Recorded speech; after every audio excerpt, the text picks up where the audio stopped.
أهلا وسهلا فيك يا دكتور. معنا رحلة الجمال اليوم نتكلم فيها عن ملفات جراحة التجميل وتنسيق القوام، ونبي نجاوب قد ما نقدر على كل الأسئلة اللي تغطي التجميل وبالطرق الصحيحة بشفافية وبطرق سهلة أكيد للجميع إن شاء الله اللي يشاهدونا.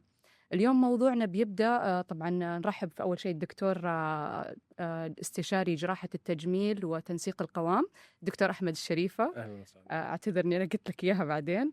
اليوم موضوعنا بنبدأ فيه قسم قسم. خلينا نبدأ في أول حلقة في موضوع شد الوجه والرقبة. تمام. عندنا أسئلة كثيرة ونبغى نطرح أسئلة المشاهدين. أول سؤال عندنا في البداية، إيش هي أو إيش هو شد الرقبة والوجه الجراحي؟ هذا أول سؤال. بص، شد الوجه والرقبة الجراحي ده فكرة أو فكرته إن إحنا بنشد أنسجة الوجه والرقبة للمستوى اللي كانت عليه قبل مرور العمر وتقدم العمر وقبل نزول الوزن اللي سبب ترهل في الجلد والعضلات والأنسجة العميقة للوجه اللي أدت لتهدل الوجه وظهور الخطوط بقى، النيزوليبيال فولد، الماريونيت لاين، الجاولز، تلاقي الرقبة متهدلة، تلاقي العينين ما عادتش مفتوحة، الحواجب نزلت. كل ده سببه تأثير العمر، الجاذبية، اللايف ستريس اللي احنا عايشين فيه دلوقتي. وكمان أهم حاجة في الفترة الأخيرة فقدان الوزن مع تكرار عمليات السن. طبعا العملية دي كانت يعني مشكلتها الأساسية دايما الخوف. ليه؟ لأن في الأول كان بيصاحبها مشاكل كتيرة جدا. أول مشكلة إنها كانت دايما بتأثر على أعصاب الوجه. استيل احنا دلوقتي ممكن الأعصاب تتأثر صورة ما وصورة مؤقتة، ولكن زمان كان في هاجس كبير، لأن كان بيحصل أحيانا مشاكل كبيرة للعصب السابع اللي بيتحكم في عضلات اللي بتحرك الوجه. وبعدين جت مشكلة بعد كده إن الناس سابت العصب وبدأت تطلع لطبقات سطحية أكتر، فبدأوا يشدوا الجلد بس. فلما شدوا الجلد بس النتائج كانت ضعيفة والجروح مش جيدة، فحصل كده زي ضمور لفكرة جراحة شد الوجه والرقبة لفترة من الفترات لحد 15 سنة أو 20 سنة اللي فاتوا بدأت الموضوع أو الفكرة يرجع تاني بعد الديتيلد اناتومي ديسكريبشنز والفهم الدقيق لأنسجة الوجه والأماكن بتاعة الأعصاب سواء الحسية والحركية والطرق الجديدة اللي بنقدر نعمل بيها العملية بسيفتي عالية. تمام دكتور، إيش هو شد الوجه المصغر؟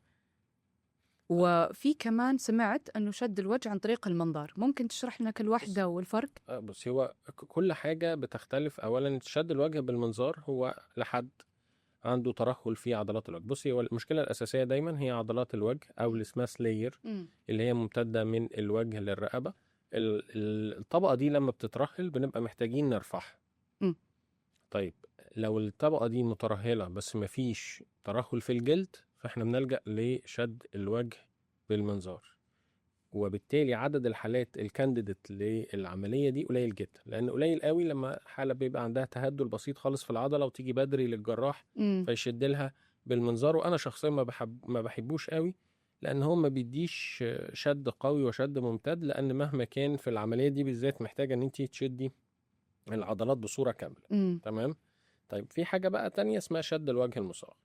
هي شد الوجه المصغر باختصار ان مريضة عندها الرقبة كويسة بس التهدل جاي كله في عضلات الوجه. فبدل ما بيبقى الجرح كامل بتاع شد الوجه والرقبة ويبقى الجرح من قدام الأذن فقط. تمام. في بعد كده حاجة اسمها البوني تيل فيس ليفت. بوني تيل فيس ليفت يعني الجرح بيكون عند خط الشعر وبنشد الجزء العلوي ده مبدئيا كده من الشعر، بيبقى شد على مستوى الجلد. وبرضو انا ما بحبوش قوي الا البنات الصغيرين اللي عاوزين رفعة خفيفة للجلد.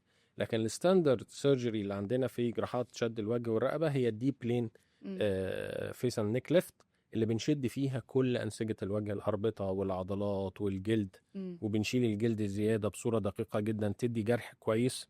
في نفس الوقت دلوقتي بقينا بندمج معاها حاجات تانية زي رفع الجبهة وشد الجبهة سواء بالمنظار أو الشد الجراحي. أحيانا بندمج معها تجميل الأنف، أحيانا بندمج معاها تجميل الجفون. كل ده ممكن نعمل كمان تقصير الشفاه العلوية عشان ندي للعيانة يوثفul لوك، لأن هي الموضوع مش مجرد عملية بنشد فيها العضلات والجلد بس. دكتور، هذا سؤال غير الأسئلة اللي موجودة عندنا. كم ممكن فترة بقاء هذه النتائج مع المرضى إذا كان مصغر وإن كان فيس ليفت كامل؟ بصي هي المصغر زي ما قلنا ان انا بشد الوش بس، لكن هو نفس التكنيك وبشد العضلات، لان الناس عندها خلط شويه ما بين المصغر والبوني تيل. المصغر هو ان انا بشد الوجه فقط في سن صغير، ما عندهاش مشكله في الرقبه، فالجرح بيكون صغير، فهنا جاء الاسم اللي هو بتاع شد الوجه المصغر. تمام. اما مده بقاء او نجاح العمليه، اولا مفيش حاجه في الدنيا في الجسم البشري اسمها عمليه بتدوم العمر كله. بمعنى اللي بيبدل صمام في القلب، هل هو ضامن انه ما يبدلش الصمام ده تاني بعد كده؟ اللي بيحط دعامات ما مش ضامن ان هو يغير الدعامات تاني بعد كده.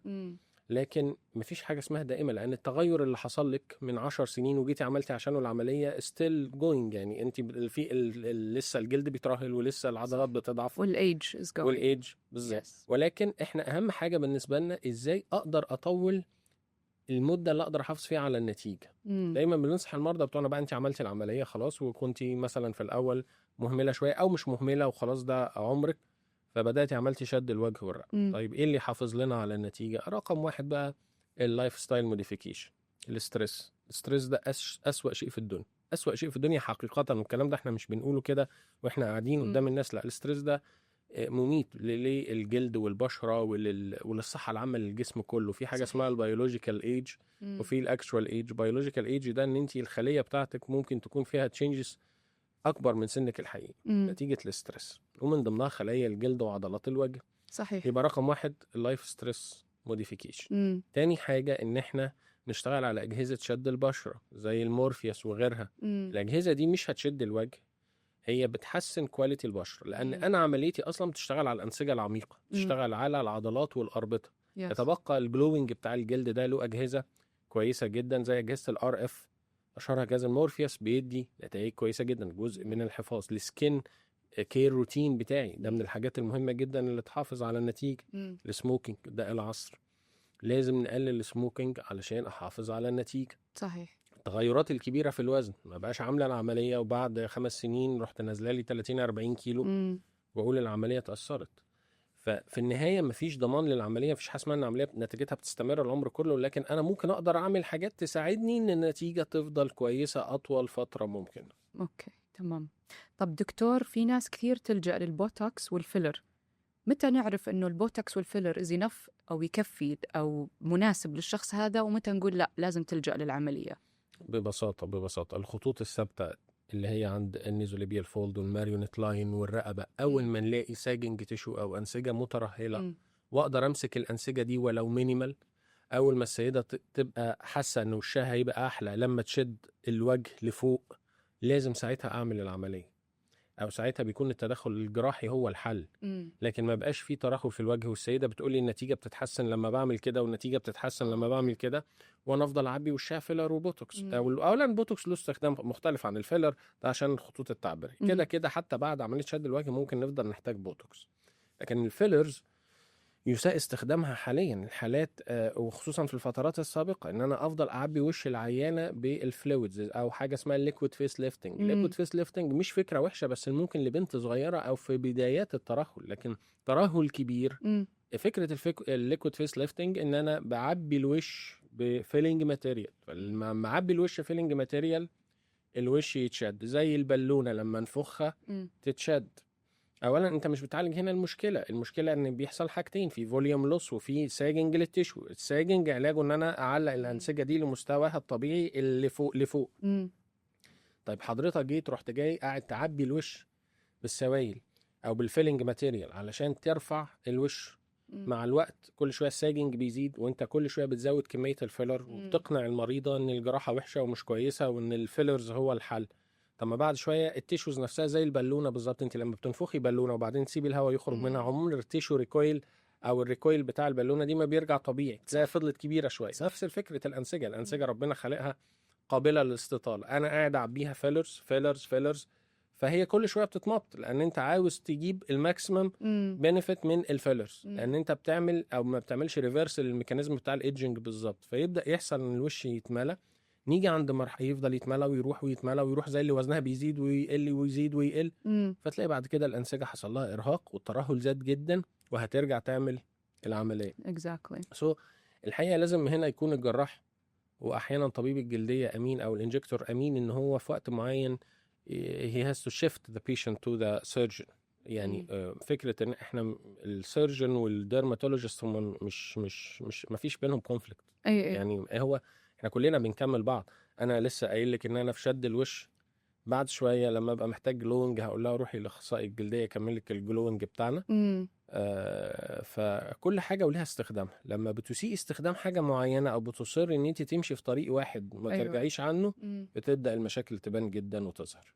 طيب دكتور، في سؤال كثير متداول نبي بس نصححها للناس. هل صحيح ان الفيلر لما ينحط وريجكت بعدين يعني يو ريتيرن اند دو ات اجين او تعيدها، هل فعلا ان الفيلر ينزل او هو لانه ستاجنس او في الفيس نفسه مثلا لما يخسر الوزن يصير فيه النزول هذا؟ هل هو يتحرك من مكانه فعلا او هو بس مجرد البشر؟ الفيلر ما بيتحركش من مكانه اطلاقا، لكن هي الناس فهمت مش فاهمه زي حضرتك كده اللي هي فكره ان التيشو نفسه اتحرك. هي حقنت الاول وخدودها كانت كويسه، حقنت كميه فيلر سواء كميه مناسبه او زياده، فضلت تعيد سواء كميه مناسبه او زياده وتعيد كميه مناسبه او زياده. التيشو حصل لها ستريتشنج بلس ان العمر عدى اللي كانت بتعمله من 5 و6 و10 سنين ما عادش بينفع، فبنزود كميه الفيلر فتبدا التيشوز دي تتحرك لتحت. فلما نبدا نحكي ان الفيلر هي بيتهيأ ان الفيلر اخد الخدود ونزل او اتحرك من الخدود. لا، هو خدودك اخدت الفيلر ونزلت. تمام. فهي بقى في شيفتنج للتيشوز وبالتالي مش اسمها مايجريشن قوي للفيلر. الفيلر اصلا ماده احنا احيانا بنديها اكبر من حجمها. الهيالورونيك اسيد ده مولكيول احنا اديناه اكبر من حجمه بصوره مرعبه. تمام. يعني للاسف انا ما بحبش اهاجم الشركات، ولكن هو الموضوع كله بقى اصبح تجاري. بمعنى ايه؟ ان احنا بنحمل هذا المولكيول ان هو السحر في كل شيء. لا، هو مش السحر في كل شيء. سواء انت بقى جيل او سكين بوستر او الكلام ده كله، هو له استخدام معين. عند مرحله معينه يجي دور الجراحه وشد الوجه، وبعد الجراحه هنستخدم تاني الهيالورونيك اسيد، هنستخدم الفيلرز علشان والسكين بوستر عشان نحسن الجلد. احنا مش في خناقه. احنا كلنا بنكمل بعض، كل التخصصات بتكمل بعض، كل البرودكتس بتكمل بعض. لكن ما ينفعش ان انا انجلكت اهم فاكتور فيهم كلهم اللي هو الجراحه. طيب دكتور، ايش التقنيات الحديثه اللي تخلي النتائج كثير طبيعيه على الوجه؟ بصي، هو للاسف احنا في علم التجميل دور التقنيات مش دايما بيكون اعلى حاجه. بمعنى ايه؟ احيانا في قسطره القلب، احيانا في الجراحات المخ والاعصاب، ظهور اجهزه الايميجينج وظهور اجهزه التداخل المينيمال انفيزيف زي القسطره وغيرها خلى النتائج بتكون مبهره بدون تدخل كبير للجراح او تيشو دامج. وبتعتمد على الفكره الاجهزه، والجراح برضو طبعا ستيل مهاره الجراح مهمه جدا انه يخش يشتغل في الاجهزه دي، ولكن احدثت ثوره. نفس عندنا بقى في التجميل. لا، التجميل هو فن، هو تصور، هو لمسه، هو قرار. يعني هو تصور وقرار. ممكن نفس الحالة تتعرض على 4 جراحين تجميل، وكل جراح تجميل يكون عنده رأي مختلف، وكل رأي انت لو سمعتيه تقتنعي بيه. في النهاية ممكن كمان العين يكون بيشارك بجزء في القرار. ده معناه ان احنا ما عندناش في شد الوجه تقنيات تخلينا نقول ان التقنية دي فرقت في شد الوجه. لكن نقدر نقول ان النولج اللي وصلت لجراحين التجميل دلوقتي واللي تراكمت على مدار السنين في الديتيلد اناتومي بالظبط خلى عمليات جراحة شد الوجه والرقبة ادق ونتائجها اسرع ومضاعفاتها اقل. تمام. ولكن انت عاوزين كلنا الناتشورال لوك. الناتشورال لوك بيجي اول حاجة بيبتدي من عند العيانة. يعني العيانة مش لازم تزق الجراح ان هو يعمل اكستريم. تمام. العيانة لازم تكون مقتنعة ان دي انسجة طبيعية، وان انا بشد وشك مش عشان تبقي وش بلاستيك. تمام. يجي بقى الجراح لما بيكون خبرته قليلة شوية بيبقى عاوز يوصل لأعلى نتيجة، فيجيب الشد بصورة مبالغ فيها فيغير قوي من الملامح. تمام. لكن الكوارث اللي بنشوفها احيانا وتغير شكل الملامح الكلام ده معلش يعني غالبا الجراح بيكون يعني مش مركز هو بيعمل ايه، لان مفيش حاجه اسمها ان انا ارفع العينين لفوق قوي. ده مظهر يعني هو ضد الفطره، سواء كجراح او انت لو اديت المشرط بتاعك للعيانه نفسها وقلت لها غيري وشك هي مش هتحب انها تعمل كده. تمام. فحته ان انت كل ما تكوني طبيعيه كل ما خبره الجراح بتفرق انه ازاي يوصل لنتيجه طبيعيه وفي نفس الوقت قويه. يمكن دي بقى مشكله بالنسبه لنا احنا كجراحين، ازاي توصل للبرفكشن بيرفكشن ده معناه ان انت ممكن يحصل معاك مشاكل اكتر. اكيد. تمام. انت عاوز كل حاجه مظبطه وكل حاجه حلوه، في نفس الوقت ازاي توصل للبرفكشن بنتيجه طبيعيه. مفيش تقنيه تخلينا نقول ان احنا نقدر وصلنا لنتيجه طبيعيه. النتيجه الطبيعيه بتحصل لما الجراح يكون عنده الخبره انه يرفع الانسجه ويشدها لوضع طبيعي. وهي كمان يمكن الفكرة اللي الآن دارجة عند كل الناس إنه كل إنسان حابب يكون يشبه أحد معين. هذه يعني كمان كارثه. بالضبط. يمكن كارثة. هي ما يعطون الفرصة أن الدكتور يقول لك إيش اللي يناسب وإيش اللي ما يناسب. هي بالظبط. مجرد فكرة في راس كل بالظبط. شخص ويبغى يعملها. حقيقة. دي كارثه تانية. طيب دكتور، العملية هل هي مؤلمة؟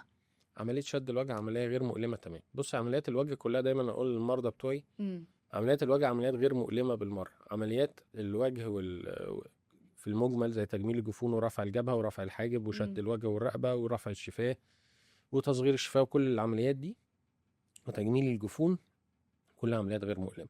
كم فترة التشافي فيها؟ بصي، انا بنصح دايما المريضه ان هي يبقى عندهاش اي مناسبه مهمه بعد العمليه لمده شهر على الاقل. لان التورم في عمليه شد الوجه unpredictable، مختلف من شخص لشخص وحسب الانسجه وحسب وشها فول فيس ولا ثين فيس. هل هي الهيفي تشيكس عندها دي بيبقى فيه مشكله في التورم بتبقى اكتر شويه الى حد ما. هل اشتغلنا على الرقبه دي بنيك سكالبتنج ولا لا، يعني عملنا مثلا ازاله الجزء من الغده اللعابيه ولا كان الموضوع جاست ماسل تايتنينج. ده كله بيخلينا نقول ان ندي للمريضه افريج شهر قبل اي مناسبه علشان التورمات كلها تكون راحت. مش معناه انها في الشهر ده ماشيه يعني تخوف الناس في الشارع تمام، لكن اول اسبوع هو اللي بيبقى فعلا تقيل شويه والورم تقيل. بعد كده الورم بيخف خالص وبندي 3 أسابيع بقى كده زي ان التيشو يحصل لها ريزوليوشنز وتبقى الامور بالنسبه لنا كويسه والورم يروح.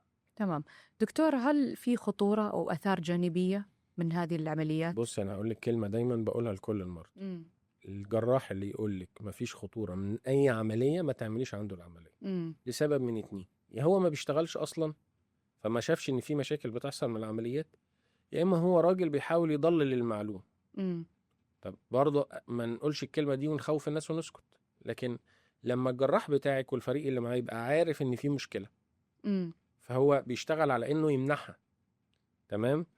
فانت ما تخافيش، لكن في نفس الوقت احنا بنبقى حاطين في الحسبان ان احنا ما نوصلش لاي مشكله، وفي نفس الوقت لا قدر الله لو حصل مشكله نقدر نعالجها. طيب ايه مشاكل شد الوجه؟ بصي، اولا رقم 1 الاعصاب الحسيه هتتاثر.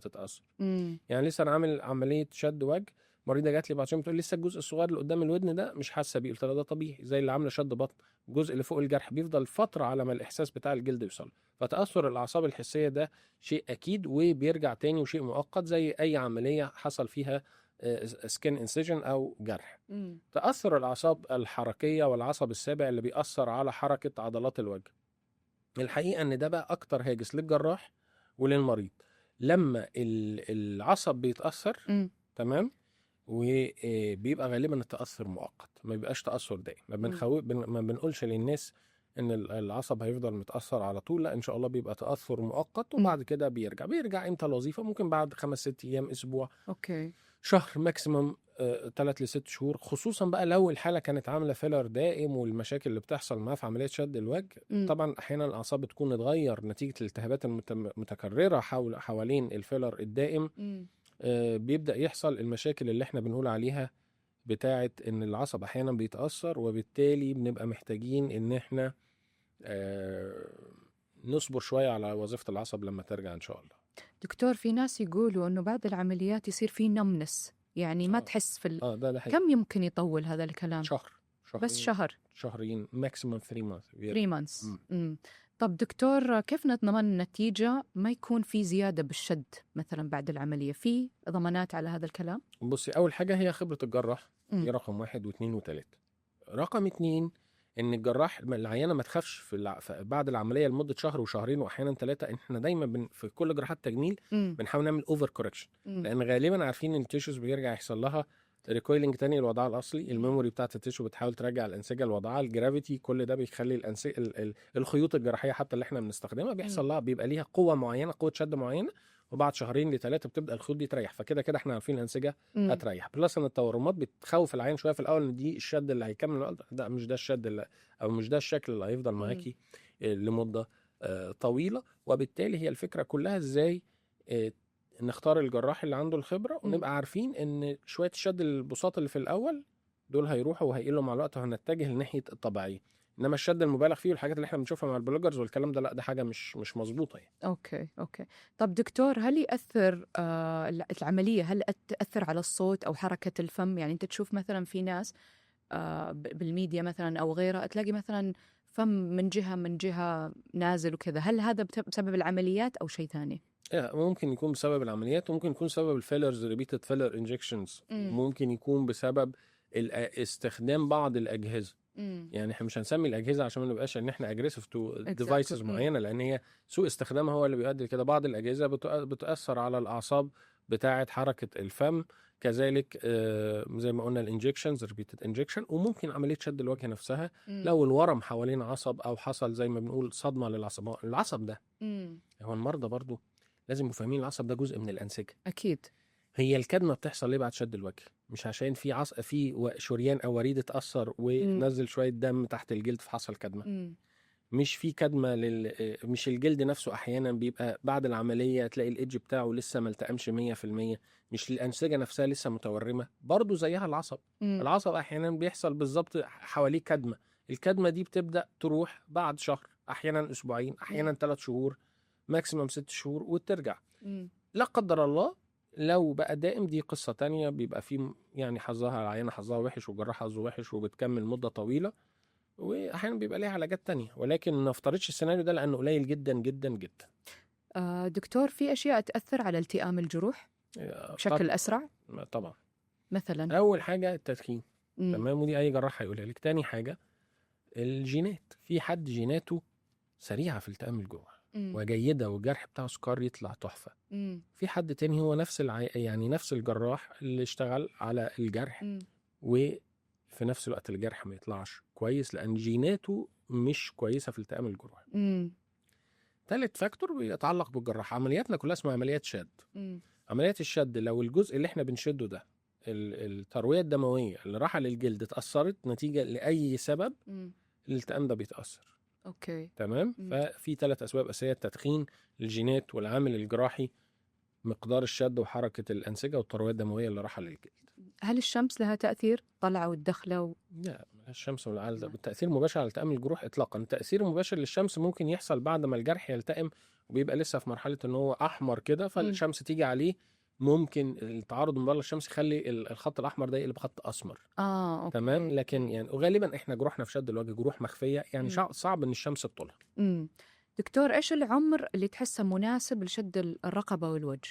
بص، السؤال ده سؤال ملوش إجابة معينة بعمر معين، ولكن خليني أقول لك إن أول ما العيانة تبقى انديكيتد إنها تعمل شد الوجه ورقبة، فده العمر المناسب. يعني العمر المناسب هو عمر المريضة اللي محتاجة شد وجه ورقبة. كان عمرها 30، فالعمر المناسب بالنسبة للمريضة دي 30 سنة. يعني أول ما تشوف إن الموضوع يناسب ما في عمر معين. بالزبط. بس خلينا نقول بقى ان في مشكله تانية، ان في بنات بقوا يجوا لنا العياده عندهم 25 سنه و26 سنه وما عندهاش اصلا ساجنج للتيشو وعاوزه تشد وشها، من جد. وده مرعب.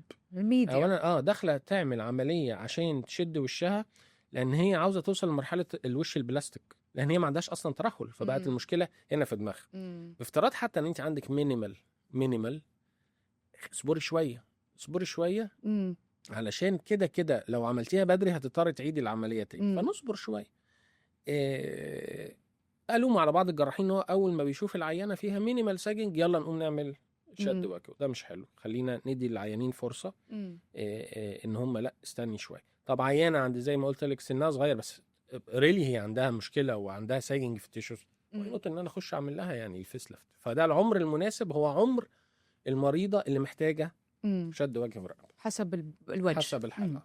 طيب دكتور، ايش اهم التحضيرات قبل العمليه؟ بصي، رقم 1 اهم تحضير بقى بالنسبه لنا احنا ان العينه تكون ضغطها مظبوط، لان الوش اغلى منطقه في الجسم بالترويه الدمويه تقريبا. المنطقه اللي احنا المناطق اللي احنا بنشتغل فيها مليان بالشعيرات والشرايين والكلام ده كله، فاحنا محتاجين ضغط العيان يكون متظبط لو العينه اصلا عندها ضغط. رقم 2 انها لو واخده قرار شد الوجه ما تجيش تعمل حقنه فيلر قبلها بيومين 3 او شهر شهرين، اوكي، او حتى 6 شهور. كم المفروض؟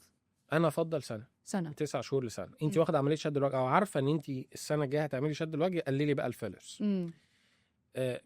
تاني حاجة، لو العيان حقنا كميات كبيرة جدا من الفيلر طبعا غير الدائم، لأن الفيلر الدائم ده قصة تانية بمشاكل تانية، أعراض تانية. اوكي. الفيلر غير الدائم يبقى ساعتها هنضطر إن احنا ندوب منه جزء ونخلي العيانة تهدى والأنسجة بتاعتها تهدى، وبعد كده نخش نعمل كم عملية ممكن يكون هذه الفترة دكتور؟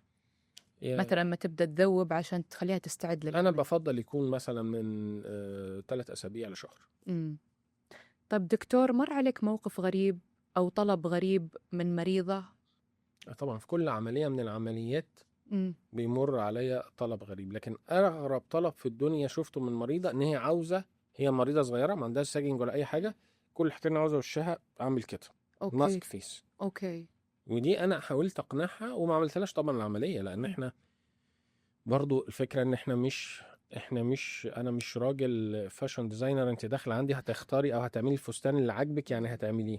أنا راجل في الأول وفي الآخر دكتور، فأنا مش هعمل لك حاجة تأذيكي، ما عملتلهاش. فده كان أغرب طلب بالنسبة لي، إن هي عاوزة وشها مشدود لدرجة البلاستيك. أولا حتى لو أنا عملت لها العملية ده أنسجة حية، مش هيوصل لدرجة الشد الغير طبيعية اللي هي عاوزاها. الفلاتر دي جننت الناس.